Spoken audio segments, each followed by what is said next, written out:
Okay, so for today, those are all equal. 2 to the 6th is the same exact thing as 4 to the 3rd, which is the same thing as 8 squared, and they're all 64. Why would it matter that they're all the same thing? Because, do you get at some moments it might be easier if you used a 2 to the 6th instead of a 64? I'm going to give you an example when you might see that and it would matter. Let's say I said 2 to the x is equal to 64. Do you get if I pull out the 64 and put in what it is, which is 2 to the 6th, it's pretty easy to tell what x must equal? See what I'm saying? Because if 2 to the x is 2 to the what, well, x must be 6. So if the bases are the same, then their exponents have to be equal. If you're in an equation like this, then this must equal that. All right, let's do one that's a little simpler, I guess you'd say. Let's do the 91 situation, or the 9 situation. Let's say we said 3 to the 4x was equal to 9 squared. Do you see how I grabbed 3 to the 4th and I grabbed 9 squared, and they're both equal to 81?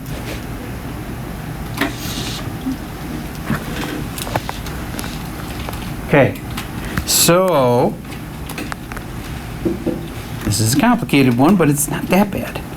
I'm going to pull out 9 squared, and I'm not going to replace it with 81. Do you get that really wouldn't help very much? What do you think I'm going to replace it with? 3 to the what? See, here is 81 is equal to 3 to the 4th. Why did I replace 9 squared, or 81, with 3 to the 4th? Because now the bases are the same.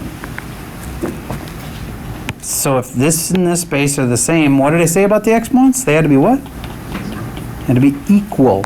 And yes, it's going to be 0, but they're going to be equal. So that equals that. So 4x equals 4. Wait a minute, it's not actually 0, I'm sorry. What's x got to be equal to? 1. All right, we're going to move on to the next slide. Here's a whole bunch of these you're supposed to know. And it's kind of a strange looking chart, but do you get they're just taking 4 and they're putting it to different powers? Anything to the 0 power is 1. That's why there's 1s all the way across here, because if you put something to the 0 power, it's always 1. Anything to the 0 is 1. But then this is just like 4 to the first, 4 to the second, 4 to the third. Here's 5 to the first, 5 to the second, 5 to the third. Did you know 5 to the third is 125? Okay.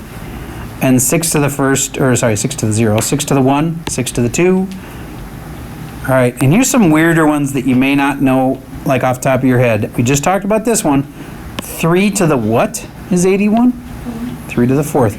I'm going to show it to you like this. It really helped me to see it this way. Would you agree that that's 3 to the 4th? Do you get that that's 9 and that's 9? Which makes it 81, see? So 3 to the 4th seems super hard to know, but it's just 9 times 9, which is 81. Okay, and then 2 to the 5th is 32, is about the biggest 2 we'd ever ask you to do. Y'all know what 2 to the 1st and 2 to the 2nd are, don't brainers. 2 to the 3rd gets a little more strange. 2 to the 4th, it's just starting to follow the doubling pattern. All right, why do you need to know all of those? Because here's a typical question that's coming up in a couple days. What is 27 to the 1/3 power? Does anybody know what fraction exponents do? Can anybody answer this without using a calculator? All right, oh, one person, yes. Would it be 3? You are correct. Now that he said it's 3, do you see what happened? Do you get it was 3 times 3 times 3 made 27? So when you do the power of 1/3, you're doing the 3rd root, which is kind of like a square root. Looks like this, except there's a little 3 out there. Okay. That's a little preview of heavy-duty fraction exponents that we're going to do tomorrow. One more exponent that you were supposed to learn yesterday was to the negative 1. So I'm going to give you a simple one. What is 2 to the negative second power? Don't say it. Write down what you think it is and turn it my way, and I'll tell you whether or not you know what negative exponents do. You are correct. You're right. You're right. No. Good try. You're right. You're right. You're right. Yup. Yup. Yes, in the back with the blue screen. Yes. Yes. Yes. Yes. Yes. Yes. Yes. Okay. First of all, would you agree that this is really just 2 squared with a twist? 2 squared would be 4. But what's the twist? That there's a negative up there, right? So it'd be 4, but then there's a negative. What does the negative power do? It flips it 1/4. All right. Let me just teach you one of those fraction exponent ones. You know what that means? The other one I said was third root. This one's second root. What do you think the answer to this is? Yes? It is 3. Very good. Why?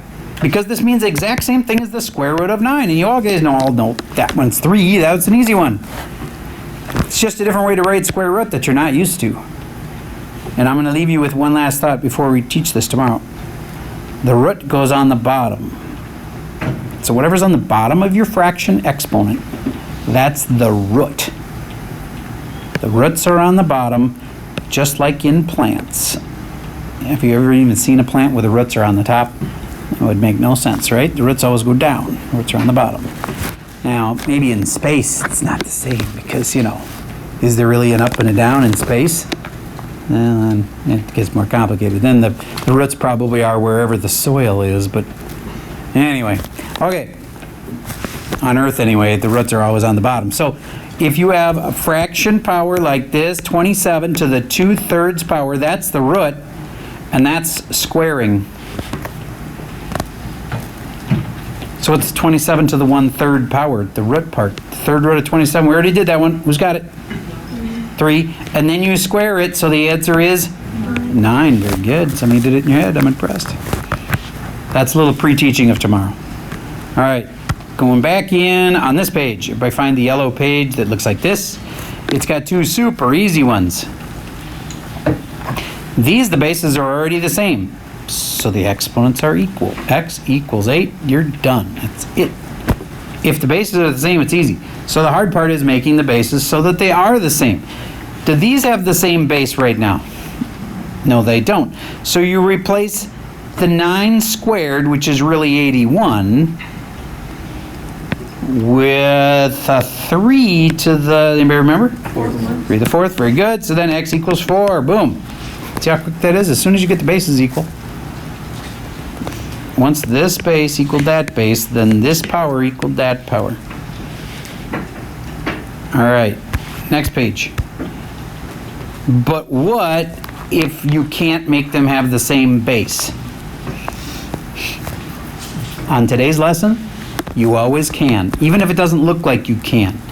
I get on this one, people are saying, but you can't make 8 into 4 to the second, that's 16. You're right, so you can't make 8 into 4 to the second. So you got to change both of the bases. Who's got this? To a base of, what base do you think I should use? Not base 4. Base 2. So this one could be 2 to the what? Second. And this one could be 2 to the what? Third. And then don't forget that there's an x there. And notice how I put parentheses in. That is probably the number one thing on this lesson that you got to remember is to put those parentheses in. I know you might think it doesn't even matter. Why would the parentheses even matter? Because on the harder problems, you need to distribute this out. And if there's parentheses, it'll allow you to distribute it. So what, Mr. Server? So what it says this and this. It doesn't look solved to me. Well, then that's equal to that. That's all there is to it. 3x equals 2, and then anybody can solve that. See, once you get the bases the same, it's just a super simple equation. The exponents are equal. Final answer, 2/3. So what if my life depended on it? I'd check it. What if my grade depended on it? Not because of your homework doesn't matter that much. But imagine for a moment this was a test. And I think that's the answer. Isn't it kind of cool that you can know for sure if you're right? All you got to do is go put it back in. Does 2/3 really work? Spoiler alert, it does. What's the third root of 8? 2. And then square it, 4, and it works, see? So the bottom one is the root, the top one is the power, and they're both in the power, but the bottom part of the power, that's what root they want you to do. So the third root of 8, and then squared. Okay. Same kind as last time. An average kid is going to look at that 4 and say, I can't turn the 1/4 into a 32. And I can't turn the 32 into a 4, so I'm toast. But you guys are supposed to be above average kids, so do you think you might be able to change them both into 2 to the something? You can. Change that 32 into 2 to the something, and then replace it with parentheses. And then change that 1/4 into 2 to the something. That's a little more of a stretch, but you just did it yesterday. It involves negative powers. Do you have it? 2 to the -2 is correct, sir. Nice job. The negative made it a fraction, and the 2 part squared it, so 2 squared is 4, and then the negative makes it 1/4. Very nice. Okay, and JS in the back row. This 32 is actually 2 to the what? 2 to the 5th. Excellent. And then I put an X. And then, why do we do these? So that we can set the exponents equal. 5x equals -2. And from there, just divide by 5 and you're all done. And the answer is -2/5. What if my life depended on it? I have this bad feeling about this. I'm going to give you an example of your life depending on it. There are math calculations where your life depends on it. I used to do brain surgery as an example, but not many of you are going to become a brain surgeon. Okay, but if you're off a little bit in the brain, you can actually erase people's memories. You can, we like shut off your your heartbeat. I mean, there's quite a few things happening up in your brain, so you can't be very off, but not many people are going to do that. But how many of you at some point want to scuba dive? All right, there's a bunch of you want to scuba someday. All right, I've scuba'd. And I can tell you, if you do a deep dive, you have to have a certain amount of oxygen in your tank and use a math equation to figure out how much oxygen you need to put in your tank. I went through the training to get certified. You're going to have to do simple little math things with figuring out how much oxygen do I need. You know why? Because if you're down 60 feet, let's say, and all of a sudden you start taking a breath and it goes, and it stops because you're out of oxygen. There's no alarm that goes off or anything. You just all of a sudden run out, you're out. Can you imagine being 60 feet down and you tried to take a breath and you can't? Can you imagine how panicking that would be? And now you have to swim all the way from 60 feet down to the surface without taking a breath. And you get the bends. And you're going to get the bends because you went deeper than is allowed.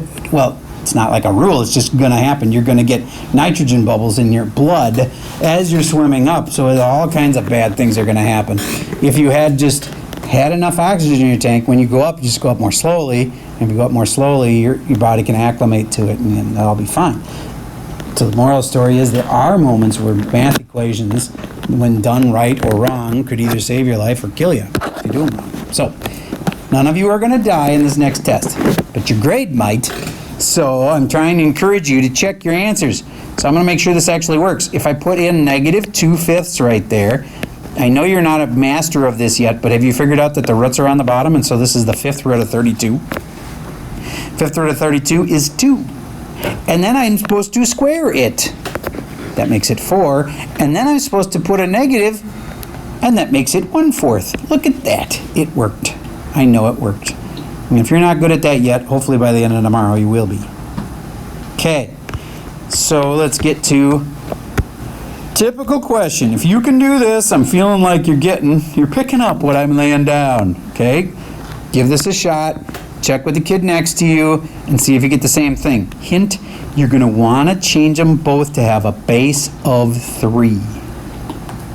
And once they have the same base, your exponents will be equal. Pausing. Okay, so I've got this equation. I got a kid who's gonna give it a shot. What should I change the 27 to? Okay. And what should I change the 1/9 to? 3 to the negative 2. And then I still have an x here. That's important. Got to bring the x down. And now that the bases are the same, what's got to be true? If the bases are the same, then the blah, blah. What? Then the exponents are equal. Negative 2x equals 3. Divide by negative 2, divide by negative 2. X is equal to, that's a negative 2 on the bottom. Sorry, the negative kind of got lost in the 2. Negative 3/2. Who had that one right before I said it? Okay, let's try one more. Absolutely no help from me this time. These are more tricky. You gotta, okay, dang it, I really want to give help. No help. Try it yourself. I'll show you how in a second if you can't do it.